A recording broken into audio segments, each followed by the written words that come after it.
নমস্কার, আমি শ্লিনিকা সরকার। আজকে আমি একটা পোয়েম শোনাচ্ছি।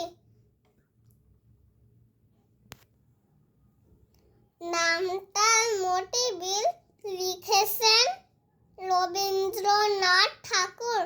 নামটার মোটিবিল, বহু দূর জল, হাঁসগুলি ভেসে ভেসে করে কোলাহল, পাকে চেয়ে থাকে বক, চিল উড়ে চলে, মাছরাঙা ঝুপ করে পড়ে এসে জলে, হেঁটা হঠাৎ ডাঙা জাগে, ঘাস দিয়ে ঢাকা, মাঝে মাঝে জল ঢালা চলে আঁকা বাঁকা, কোথাও বা ধান ক্ষেত, জলে আধো ডোবা, তারি পড়ে রোদ পড়ে, কিবা তার শোভা, ডিঙি চলে আসে চাষি, কেটে লয় ধান, বেলা গেলে গায়ে ফেরে গে সারি গান।